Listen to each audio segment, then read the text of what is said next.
Thank you so much for everybody for joining today. I am super excited to introduce Ann Halpin. Ann, thank you so much. You've got such a wealth of information throughout your great career. I'm really excited to get a little bit of your time so you can share some cool tips and tricks you've got today. Today, guys, we're going to talk about ways you can leverage your audience to build your brand and increase word of mouth referral and get, I think you said, like an army of people out working on your behalf. Yes. So we're gonna talk about some really quick tricks you can use, put into place today, and stick through all the way to the end. We've got a great discount code, so you could actually go see Ann in person. Yay! Ann, welcome to today's show. How are you doing today? Oh, thank you. I'm fabulous. Thank you. Good. How are you? I'm doing really good. You're looking good. They're in Minnesota. Exactly. I'm over here in Hollywood. We just got done moving in, not done. We just in the process of moving to a new house, and it's been a lot. But getting the new digs set up. I have got a special light, so my lighting's a little bit better instead of just hiding out in the basement like I used to. So welcome again. So tell us a little bit about your niche, your little mark you're putting on the photography industry. Wow. It's really interesting niche because my niche gets sometimes so huge. It's like a big cavern. It's like, what am I doing? I really started my profession in Hollywood photographing actors. And then I was always drawn to doing these projects around women. So I created a first book of pregnant portraits, and then it went on from there. And so I photograph some celebrities outside of LA. I'm a celebrity photographer in LA. I just want to be a photographer. There's so many people like do celebrities, but I like to do celebrities when they come to me for portraits. Usually with their family. And I've really moved into doing wall portraits, and because that's where the money is. It really is. And I'd love to share about that because, a lot of people just give their work away. Right. You've got to focus on, this is a really good segue. I think that as artists, it's always interesting as we balance this discussion about doing our art and then also making a living and making a business out of it. And one of the things we're going to talk about is how you use projects. And I think that is such an awesome way to still channel your creative energy, where you can just say, you know what, this is for me first. Right. I'm going to do a project around this that the people involved are going to love also. But this is an opportunity for me to explore this creative idea and make it profitable also. But with the purpose of it helping spread your brand and spread awareness for you as a photographer by picking these projects. So give us an example of how you've done that already. Oh gosh, with every book that I've done, I've not only I've created not only a book but a movement. When I did the first pregnant book it came out in '97 called Pregnant Goddesshood: A Celebration of Life. Nobody did a pregnant book. It came out of a figure study project because I photographed so many actresses and they're so obsessed with being thinner, prettier, younger, and it just drives me nuts. Yeah. So I was starting that project, and that evolved into a book and of pregnant women, because the first woman that came to me was pregnant. Yeah. I didn't know that it was going to create quite a controversy. Right. I had no idea, but the good part was it was featured on The View and Inside Edition and Extra and all that stuff. But it was, some bookstores wouldn't put it in their bookstore because they thought it was going to offend their customers. Unbelievable. So be careful what you wish for. I wanted people to feel something, and they did. Yep. But what happened out of it is it really opened the door, I see now, for all of us photographers to create this pregnant portrait business it's a huge industry now, and newborns. Right. And so I didn't even do that for the longest time until a friend of mine said, "Why aren't you doing that? You created this." And I'm, yeah. And so, and with digital, it's really great to be able to sell and to project and make really good money for your photo art, for your wall art. Remember, we're creating art. We're not creating snapshots to put on a CD. Right. Ah. Exactly. If we all just hung in there and not give the work away, right. we really could help the whole industry. I'm such an advocate for that because, I started with film. I'm sorry, I'm going on. I'm just excited. Please do. I love talking about it. I started with film, and film was easier to create it as art. People didn't say, well, can you give me all the film? Right. No, because they knew it was film. It was precious. It was eventually art. People still ask for that too, right? Some people got more savvy. They'd ask for that too. It's like, no. But now it's so easy to, every time I get a call, it's like, well, do you put all the images on CD? And I usually say, no, and I'll tell you why. Right. I create art. Every piece that you order is custom made. I create it. I do a lot of beautiful post work. I have a great retoucher who's just an artist, and I create these pieces for you to hand down as treasures to your children. And if I put it on a CD, they become snapshots, and you'll probably lose the CD, whatever, and but these pieces that I create for you will last at least 100 years. Right. So you have to continually educate your clients and just stand your ground. It's tough. Right. It's tough. And I feel for myself and everyone because we're all in this together. Right. And I think that I fall on that. I lean that way in a business model. I think that it's an easier way. Our job, however you slice it, in order to be a true in-service photographer, I think we need to educate. That's how you really become a trusted advisor, is when you hold somebody's hand through what you are an expert in. Like, that's right. It's more than just taking a picture. You know what kind of material to print on. There's canvas, acrylic, metal, all these cool new things, helping them pick a frame and helping them gauge the right size. All of these things we take for granted because we live and eat photography every day, right? Right. That's right. I really don't care where you're getting paid for this expertise, and if it's upfront in a flat rate or it's later in marked up products. I really don't care as long as you're charging yourself a working wage. That's right. And you are educating your customer, where you're really providing a complete service and helping them select the products that they put your work on. Otherwise, we all know now it just doesn't get done.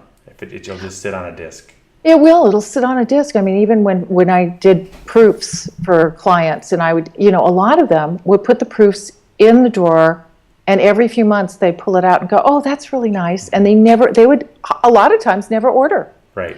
So it's really the biggest thing I think photographers can do that do portrait work is to keep getting support from other photographers, mentors, on really, moving out of the fear. Right. And because there's so much fear around sales and money and everything. Right. And that's one of the things I'm enjoying. I was talking with Jamie, the Modern Tog, the other day, and she was explaining, like, a lot of us I want to go back to what it's like to start a business and to come into this industry and figure all of these things out. And a lot of times it's common that we start selling or start our business taking pictures of the people we know, of friends and family. And that makes charging even more awkward, I think. So it creates this inflated hurdle that we avoid. Right. Where, fine, I get it. It's hard to charge money for. Eventually, you've got to just charge your friends, otherwise they'll take advantage of you forever. But say, okay, fine. If you just want to do images or do a different model for people whatever. But don't let that get in the way of you charging complete strangers, right? Start that process. It is going to be a little less awkward, I agree, to have a more business style relationship when you're meeting them specifically for your work. So let's move into some more marketing strategies. Let's start at the high level, your approach to building your brand, and let's frame it in for people who are like a year in maybe to their business. What are some very realistic steps they can take that will allow them to do things like what you're doing eventually down the road? Well, first of all, they really do what you're passionate about. Because if you're passionate about photographing pregnant women and newborns, go for it. If you're Right. passionate about, photographing corporate or landscape or whatever it is, really, really find that niche. Don't do things you hate, because people will feel that. Yeah, It's right. really important. Right. Then put the word out there. Tell all your friends, this is what I'm doing. Put an email out and say, enroll your friends and family first. Yeah. And let them be your little sales team out there. Yep. Put that out there. And then, really educate yourself. There's so many great teachers on marketing, and really learn and try little things every single day. Yeah, that's really. I'm going to pause there. Try little things every day. I think Every that day. is such good advice. We let the big things kind of scare us, and we Right. put it off and put it off. There's something small that you can do every day, and I think that taking action and taking that risk is so important. It's really fearless marketing. It's really about taking one little thing every single day and implementing it, and the energy will really accumulate. There's no doubt in that. And the big thing right now is relationship marketing. That is a huge thing. If somebody knows you and they like you and they respect your work, they're going to recommend you, and that's free. Right. So you say, what can I do for you? Plus the fact, it's like, excuse me, I have displays in about probably 9 different doctor's offices, and I have relationships with a lot of children and baby stores, and I'm building more. I'm doing a big display in a birthing center, and they're so thrilled, because for them, it's free art. Right. I mean, we make an agreement. You write up an agreement that if they want to change it out, you get the images back. And then you get enough so that, you start getting, where did you keep track? Where did you come from? And they just start coming in. So that is free marketing. Gone are the days that you take ads out. It just doesn't work. No. So this is a really good concept and I've heard this strategy a lot. It sounds like you've got a good way to do it. So if I'm new, how do I go out and reach out to a doctor's office or some kind of service place that has a waiting room that has an obvious need for art? What's your approach? Where do I start? Well, I'd say start with your friends and family. Okay. And you put it out there and you say, and I've done this, I'd say, anybody have an OBGYN that you have a good relationship where you can recommend that I contact them. Right. And then you call and you ask for the office manager.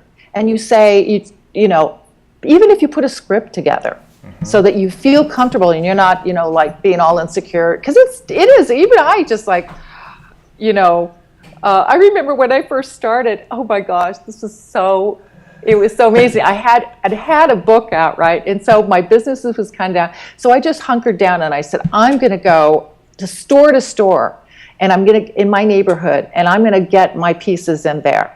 So I went into this one store that sold baby strollers and things like that, and they go, oh, we already have a photographer we use. And I go, oh, well, great. Well, I have this. No, we do. And I said, well, she said, but you can put your information in the bathroom. And I said, oh my gosh, can I see it? So I go and I look in the bathroom and I see this ledge next to the toilet with all of these promo pieces. And I kind of snuck out and I just looked at her and said, thank you. And I left and I got in the car and I went, God, it's come to this, marketing by the toilet. And it was like, so you'll get that. I mean, even me, after a book, I published a book and I didn't want to say, do you know who I am? Right. Because it's hard. People, if they don't know who you are, even if you've had some success, it can be, pointed towards the bathroom. Right. Yeah.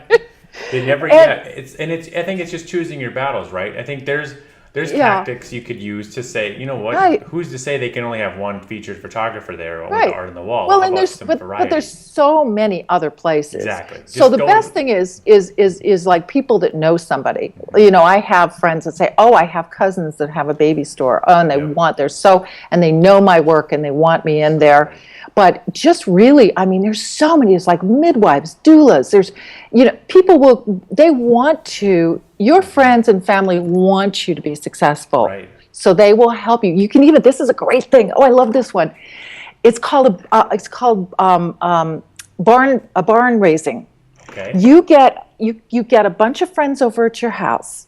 You get somebody, get one of those boards, that you write ideas on, Oh, and yeah. get one of your smartest friends to write words on it and write ideas, and it's going to be all about you, and have like tea and muffins, the whole thing, and you say, okay, I have this dream. I want to be a ex-photographer. I need to market to some people. I need your help, and you guys are brilliant, and please help me. And so you go through this thing of, because it's always like 6 degrees of separation. Mm-hmm. In LA, I think it's more like 3. They used to say it's 6 degrees to Kevin Bacon. Right. Really, I could get to Kevin Bacon in 3 people, literally, maybe 2. It's really crazy, but. That's what Anyway, the internet does. It shortens it It's down to 3. true. It's Yeah. like who knows who, Right. and then you have this person, and then this, and then they're there. Yeah. So then they write down all these ideas for you, and then you've got a beginning, and it's called a barn raising. It's like from like when the farmers and the Amish, and they go and they help each other build. Everybody had to help everybody build a house. Yep. This is the way of the world now. It's Yeah. really supporting each other and getting our dreams. That is so Godin, important. Yeah, Seth Godin calls it like the connection economy. I love And that's- him.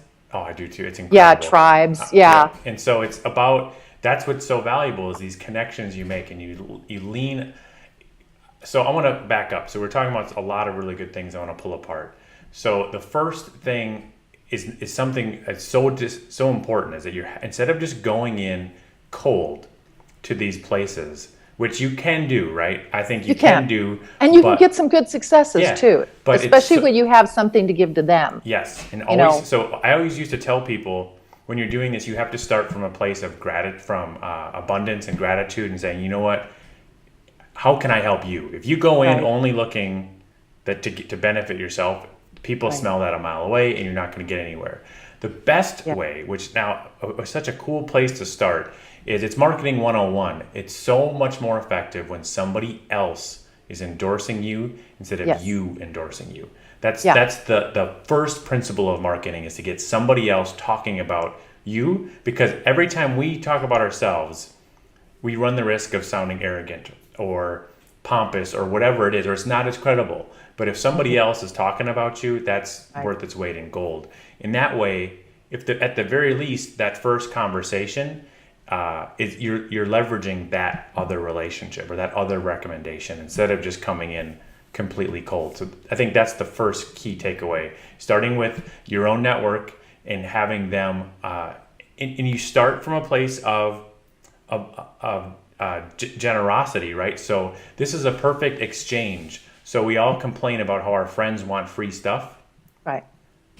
Say, I'm happy to do a shoot for you, or to do this. Let's get a sweet family portrait for your mantle. Come on over and help me do this thing. I'm calling it a barn raising, and I would love you to walk me through. Right. And then you get to. So that is totally equitable. That's a win-win for everybody. Well, I also think I have these cards printed up by Marathon Press, and they're called "Be My Guest" cards. I don't know if you've heard of them. I haven't. They're fantastic. It has it has an image on it, and it says, you give these to a lot of your friends and family, and say, if you photograph children and babies and pregnant, just say you photograph children and baby. Okay. If they see someone that is just adorable, and they have a great vibe, you give them one of these cards, and it's a free session, and it says on it, there's no obligation, it's a free session, so that I can build, sometimes I like to, do sessions to build my website with new images, and you can buy anything you want for 20% discount. Yep. So you can get people in, you can build your portfolio, and you can also sell portraits. Now, this doesn't mean that you give the images away on CD. So the more you get those out there, the more, and you have people saying, I have this friend that is an amazing photographer, and I know she would love to photograph your child. Right. And so there's so many ways of doing that, of giving something. Right. And that's getting your name out there, and maybe they won't use it, or even having like discount coupons that your friends will give their friends. I mean, there's just so many different ways. I think that's a really to market. A really good way to phrase it is it's the free session. And then on top of that, you get to.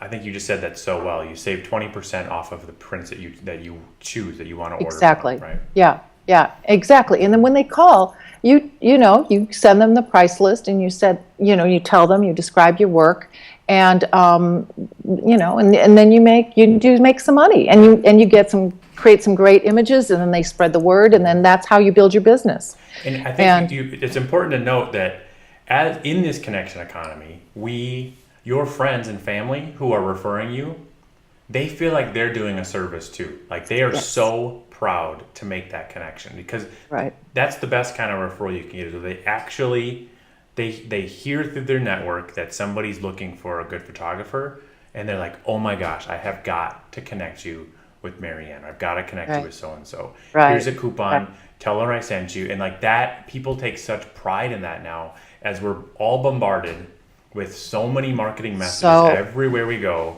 Oh my gosh. It's that in-person word of mouth referral that actually gets clients in the door. It works so much better than bombarding people with newsletters all the time. Yeah. And I'm very cautious on sending out too many newsletters. Yep. But I really target market that too. Yeah. I have my Fearless Women, newsletter I put out. I have my actor newsletter. I have specific, and I try to make it that educational. Yeah, I was just going to say that. I think there's a lot of people who I'm saying need to eventually start exploring the newsletter thing. I think that's it takes a lot of work, and there's a lot of moving pieces to get a newsletter in place. Yeah.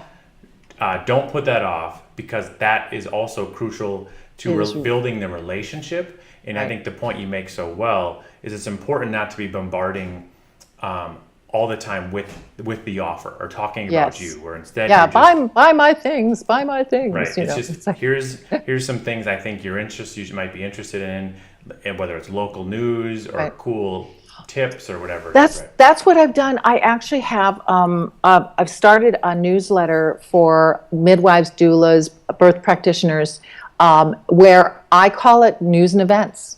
And anybody that has something they're promoting. Now, if I'm going to promote them, of course they're going to promote me. It's just a no-brainer. And it's free. All this stuff is free.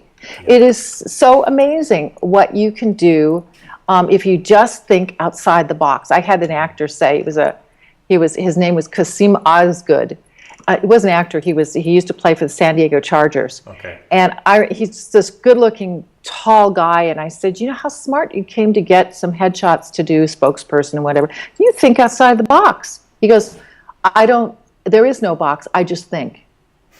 And I went, I love that. There is no box. I just think. And that's what we have to do, is just like blow up the box and play with all the different ideas that you can come up with. And that's where the barn building would help too. Right. And it's fun. Make it fun. You can make it an evening event or a morning event or something like that. But it's a really new way to do things. Absolutely. And I think there's a growing trend in something called like a mastermind, where that's something you can get a close group of your friends together and raise a barn for each person, or have a month where once a week you meet and you raise the barn for each person. That's a great idea. I have a group that I do in LA. We call ourselves Fearless Goddesses. Yeah. And we get together once a month, where we share, we support each other, we bring poems, we have one filmmaker, we screened her documentary and a discussion. And that way is a great way to have social interaction, and also have a great support system that's organic. Yes. It's organic, and that's the new paradigm. It's not, hi, here's my card. You know, when you go to these networking things, you know, what do you do? Here's my card. I hate that. Totally. Well, this is fantastic. So let's. I want to make sure we're covering everything we had to cover today. So when we're talking about other ways to do relationship marketing, you shared with me before the call this really cool way. You were going to a workshop, a 2 or 3 day workshop, right? And you knew there's going to be a very specific type of people there, and so you created a portfolio of your work using sticky albums and put it on your iPad. It was how did that work? I was great. Oh gosh, you know, I took the work, my photography, some of my celebrities, some of my public speakers, authors, you know, book covers I've done, before and after of an entrepreneur. And in between some of them, I actually put on a JPEG, testimonials, so that when I went to this conference, which one of the exercises was we kind of pitched a product to each other. So mine was an entrepreneurial video package. Okay. And if they bought it that particular day, they would get a discount. So at the end of the app was the whole spiel about the what you get, the discount, the whole thing. I sold 20 of them. And so I put it on. It was supposed to be like an example. Like, let's just go. That's so great. And so I had it on my iPad, and I would just scroll through as I'm standing there talking to them, and they go, "Is that Howie Mandel? Is that Lisa Gibbons? Is that, you know?" And I go, "Yeah." And they say, "Wow." And then I said, "Well, let me email you this. This is an app that I actually would create for you in your business when you book the session." And they were so excited. I mean, I had people just say, "Can I just buy an app?" I go, "No, sorry. You have to do the shoot too, because it has to be." You know, it was great. That's perfect. So I'd say, let me email you this app, so you have this whole thing, and you'll have a little piece of me on your smartphone. And they go, "Oh," you know, it was cute. So a little piece of me. You are full of these one-liners. I love it. I know. And then I had all 4 of my book covers on there, and the links that had, you know, I love sticky albums for the different out-of-the-box things, you know, that you can do with it. Now I'm putting together apps that are going to specifically be for doulas and midwives. That'll just be, you know, they can go to your website, but you know, sometimes, you know, to navigate, because I do a lot of different things. I do, you know, for the entertainment industry, I do families, I do pets, I do, you know, and so if I have an app that specifically has that information, and maybe a little bio at the end of me, then I can give my little, would you like a little piece of me in your smartphone? And they just get tickled, you know. And then I email it to them, and they have that, and then they share it. So yeah, right. That's perfect. It's an amazing marketing tool. Thank you. Thank you for those perfect examples. I think a good takeaway there is the value of being specific. Yes. Where when a lot of people talk about, if you don't have the energy or the bandwidth to have separate website brands for each of your niches, there's value in creating very specific portfolios and putting your 10 best of that niche on its own sticky album and using that as a marketing tool that you're out and about sharing, and then your own network is out and about sharing. Yes. Very cool. Well, lastly but not least, you tell us about this conference you are hosting. A retreat. A retreat, not a conference, a retreat. It's a treat for yourself. Yes.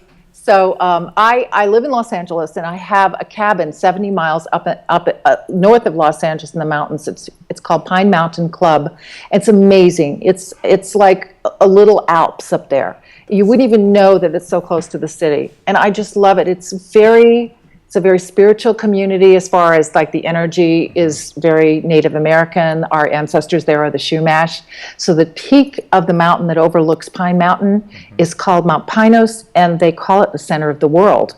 So I've done retreats for women there for 13 years, and this is the first one I'm doing for women photographers, where where I'm bringing women called Gather the Women Mountain Retreat.